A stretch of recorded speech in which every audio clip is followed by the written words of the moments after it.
गुरुर्ब्रह्मा गुरुर्विष्णू गुरुर्देव महेश्वरा गुरु साक्षात परब्रह्म तस्मै श्री गुरुवे नमः. आपण गुरुचरित्राचा 20वा अध्याय पाहत होतो आणि काल आपला 36व्या ओवीपर्यंत पाहून झालेला आहे.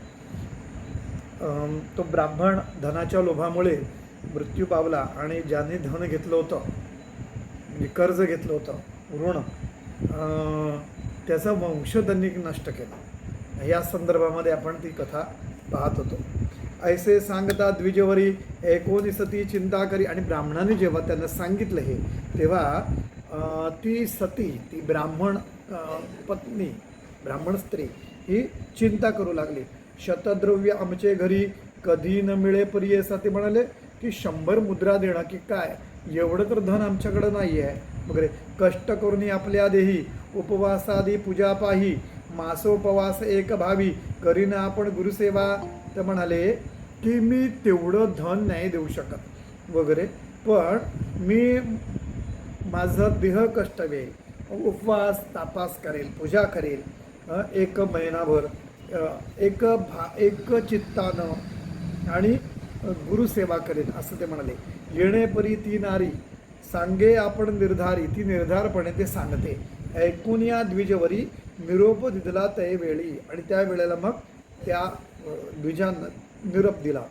विप्र म्हणते एक बाळे, तू ते इतकी द्रव्य मिळे सेवा करी मन निर्मळे श्री गुरुचरणी आताचे. तर म्हणाले की जर म्हणे तो ब्राह्मण म्हणाला, म्हणजे जे ब्राह्मण बोलवलं ते कर्मविपाकासाठी, ते म्हणाले की बाळे म्हणे तू ऐक, तुला जर इतकं द्रव्य नाही मिळालं तर तू काय कर, सेवा कर, निर्मळ मनाने सेवा कर गुरुचरणाची.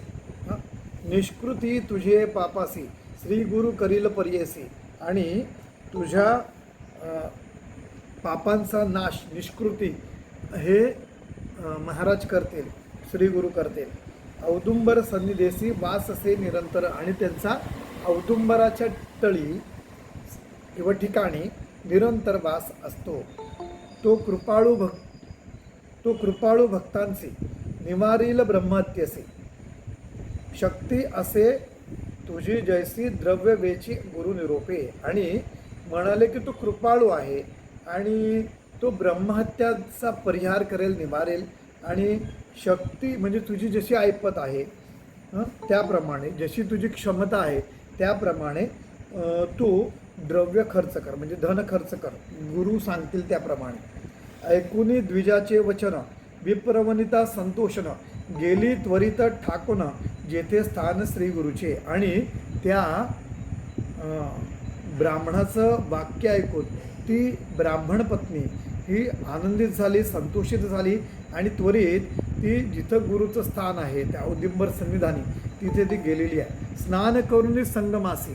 आणि त्या संगमी स्नान करून विधीपूर्वक पापविनाशी, म्हणजे विधीपूर्वक पापविनाशी तीर्थामध्ये स्नान करून 7 वेळा स्नानासी करी औदुंबर प्रदक्षिणा. आणि ती 7 वेळा स्नान करून औदुंबर प्रदक्षिणा करत असे.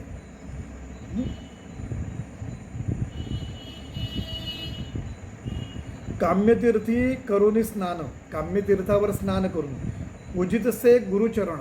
आणि ते गुरुचे चरण पूजू लागली. करुणी प्रदक्षिणा नमन करत असे उपवास. आणि गुरूंच्या पादुकांची सेवा करू लागली आणि प्रदक्षिणा घालू लागली. 7 वेळा ते स्नपन सांगितलेले तेही सुद्धा स्नान वगैरे स्वतः करून ती स्नपनसुद्धा करू लागली. आणि येणेपरी दिवसतीने सेवा करीती भामिनी.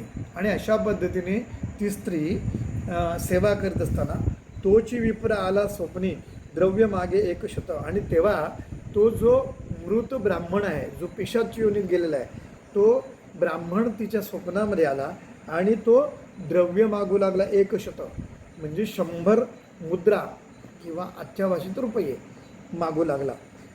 अद्यापि तू द्रव्य न देसी घेईन तुझ्या प्राणासी पुढे तुझ्या वंशासी वाढून निधी सर्वथा. म्हणाले तू अजूनही माझं द्रव्य मला काही देत नाहीस, त्यामुळे मी तुझा प्राण घेईल आणि तुझ्या पुढे वंशामध्ये, म्हणजे तुझा वंश पुढे वाढू देणार नाही असं तो म्हणाला. वाया सायास करसी, म्हणजे तू व्यर्थ प्रयत्न करतेस. हां, पुत्र कैसा तुझ्या वंशासी, अगं तुझ्या पुत्राला वंशामध्ये पुत्रच होणार नाही वगैरे. म्हणून कोपे मारावयासी, आणि म्हणून तो रागानं त्याला मारायला येते असं स्वप्न आहे मध्ये तिच्या. तो विप्र येतो, आला विप्र स्वप्नांत, असा विप्र तो येऊन तिला सांगत होता. भयचकित विप्र वनिता, आणि ती म्हणजे घाबरली, भीती वाटली तिला विप्रवनिता, आणि ती घाबरून त्या स्वप्नातच औदुंबरा आड निघता, आणि ती औदुंबराची म्हणजे ती जेव्हा घाबरली तेव्हा त्या औदुंबराच्या आडून वगैरे तव देखले श्री गुरुनाथा, आणि त्या औदुंबराच्या इथून मागून श्री गुरुनाथ नृसिंह सरस्वती महाराज आले असं दिसलं, आणि त्या पाठी निघाली, आणि त्यांच्या पाठीमागे ती हे गेली. अभय देऊनी नारसी, आणि महाराजांनी तिला अभय दिलं. निवारिले ब्राह्मणासी, आणि पुसती श्री गुरुतयासी का मारिशी स्त्री येते, आणि त्या ब्राह्मणाला त्यांनी सांगितलं श्री गुरूंनी की तू का मारतोयस तिला. हां, विप्र सांगे श्री गुरुसी, विप्र तो ब्राह्मण त्या श्री गुरूंना सांगतो, जन्मांतरी इणे आपल्यासी अपहारिले द्रव्यासी प्राणी तेजीला यास्तव म्हणजे ही विप्र तो जो आहे ब्राह्मण पिशाच्य योनीत गेलेला, तो श्री गुरूंना म्हणाला की जन्मांतरी हिने जन्मांतरी मागच्या जन्मामध्ये माझं द्रव्याचा अपहार केला, माझे पैसे खाल्ले, माझं धन खाल्लं, अशा अर्थाने अपहारिले द्रव्यासी प्राण तेजीला यास्तो, आणि याच्यासाठी मी प्राण तेजीला आत्महत्या केली ना. स्वामी कृपाळू सर्वांसी, तर ते म्हणाले की स्वामी तुम्ही कृपाळू आहात, सर्वांसाठी कृपाळू, सर्वांवर कृपा करणारे तुम्ही आहात.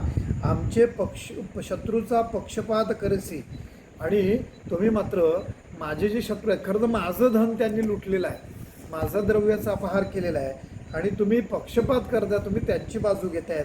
तुम्ही यतीश्वर तापसी, पक्षपात करू नये. तुम्ही तापस्वी आहात, यतीवर आहात, तर तुम्ही असा पक्षपात करू नका, असा तो ते पिशाच्य ब्राह्मण पिशाच्य जे आहे ते त्यांना सांगतात. एकूणी तयाचे वचन श्री गुरु म्हणती कोपन, उपद्रविसी का भक्तजन तू ते शिक्षा करीन मी. असं त्या ब्राह्मण पिशाच्य व्यक्तीचं ज्या वेळेला वाक्य ऐकलं त्यावेळेला श्री गुरु कोपले, त्याच्यावर रागावले, आणि म्हणाले का तू त्रास देतोय माझ्या भक्तजनांना, तुला मी शिक्षा करेन असे ते म्हणाले.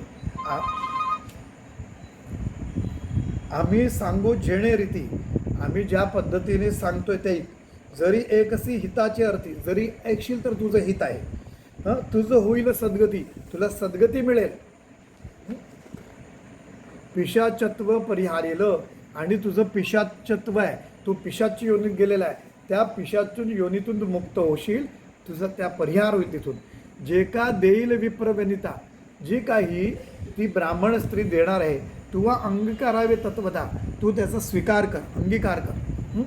जरी न जे तुझ्या चित्त, आणि जर तुला ते चित्ताला मानवत नसेल, तुझ्या मनाला जर पटत नसेल, तरी जाई येथून, तर तिकडून निघून जा. रक्षीन आपल्या भक्तांशी, मी माझ्या भक्तांचं रक्षण करेन. वंशवंशी अभिवृद्धीसी, आणि त्यांच्या वंशाची भरभराटच होईल. पुनरपी जरी पाहू येसी, तरी शिक्षा करू जाण पा. पुन्हा जर इथे तिला हे करायला आलास तर तुला मी शिक्षा करीन, असं नृसिंह सरस्वती महाराज त्या पिशाच्य योनीमध्ये असलेल्या त्या ब्राह्मण प्रेतात्म्याला ते म्हणाले. ऐकूनी गुरुचे वचन, गुरूंचं वचन ऐकून पिशाच्य करीन नमन, पिशाच्यानं नमन केलं, वंदन केलं, नमस्कार केला. स्वामी देखिले तुझे चरण, तुमचे चरण देखले, उद्धरावे आपणासी, तर माझा उद्धार करा असे ते म्हणाले. जेणेपरी आपणासी उद्धार होय सद्गतीसी, कवणेपरी निरोपदेसी अंगीकारू स्वामी या. आणि तुम्ही माझा उद्धार होण्यासाठी ज्याप्रमाणे तुम्ही सांगणार त्याप्रमाणे मी करेल, मी स्वीकार करेल, अंगीकार करेल म्हणजे स्वीकार करेल स्वामी, असं ते म्हणाले. येणेपरी ते आसी, अशा पद्धतीने श्री गुरु सांगती स्त्रियसी, आणि नंतर ह्या पद्धतीने श्री गुरु नंतर त्या स्त्रियेला म्हणाले त्या ब्राह्मण स्त्रीला म्हणले, जे असेल तुझं पासी, तुझ्याजवळ जे असेल ते अर्पण करी त्या नावे आणि त्याच्या नावानं अर्पण कर, असं ते म्हणाले. श्रीगुरु म्हणते ते यासी. श्रीगुरु तिला म्हणाले, विप्रवनिता भावेसी, कर्म केल्यावर 10व्या दिवशी गती होईल तुझला जाणो.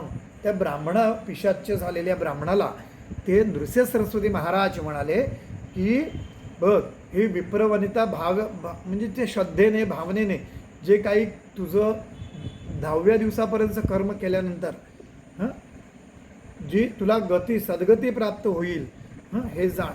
अष्टतीर्थी स्नान करी तया नावे अवधारी, 7 दिवस येणेपरी स्नपन करी औदुंबरी. आणि नंतर महाराज तिला म्हणाले त्या ब्राह्मण स्त्रीला की 8 तीर्थामध्ये, त्या अष्टतीर्थामध्ये स्नान कर आणि त्या ब्राह्मणाच्या नावे 7 दिवस येणेपरी, 7 दिवसांप्रमाणे स्नपन करी आणि त्या औदुंबराला पाणी घाल, स्नान घाल त्या औदुंबराला, अशा अर्थाने. ब्रह्महत्या तुझा दोष, मग त्यावेळेला तुझा ब्रह्महत्येचा जो दोष आहे तो गेला त्वरित निशेष, तो तुझा निशेष निसंकोचपणे तो गेला असं समज. कन्या पुत्र पूर्ण आयुष्य होतील म्हणती श्रीगुरु, आणि तुला कन्या आणि पुत्र यांची पूर्ण आयुष्य जे असतील असे तुला पुत्र आणि मुली होतील असं श्रीगुरु म्हणतात. ऐसे देखुनी जागृती, असं तिने स्वप्नात पाहिल्यानंतर ती जागृत झाली. विप्रवनिता भयचकिती, आणि तिला थोडीशी घाबरली आणि परत चकिती झाली. ज्ञाने पाहे श्री गुरुमूर्ती न विसंबे मनांत, आणि मग पाहते तर महाराज वगैरे कुठंच नाही आहेत वगैरे, अशा पद्धतीने तिला ते स्वप्न पडलं. गुरुनिरोपे 10 दिवस, आणि गुरूंनी सांगितल्याप्रमाणे 10 दिवस केले आचरण परियस. महाराजांनी ज्याप्रमाणे सांगितलं, स्नपन करा, औदुंबराला स्नान करा वगैरे जे सांगितलं, आणि त्याच्या ब्राह्मणाच्या नावे तुम्ही जे काय तुझ्याकडे असेल ते दान कर, असं ते म्हणाले. त्याप्रमाणे केले आचरण परियस, त्याप्रमाणे केलं, आणि ब्रह्महत्या महादोष गती झाली ब्राह्मणासी, आणि ब्रह्महत्या महादोष आहे तो त्याचा परिहार झाला, आणि त्या पिशाच्य योनीमध्ये गेलेल्या ब्राह्मणाचा उद्धार झाला. आपण इथपर्यंत थांबणार आहोत. 64 ओव्यांपर्यंत आपण आलेलो आहोत. पुढे याच्या पुढचं उद्या कदाचित लेट होईल किंवा काय होईल, कारण मला संध्याकाळी काम आहे जरा, त्यामुळे. अवधूत चिंतन श्री गुरुदेव दत्त. श्री स्वामी समर्थ महाराज की जय.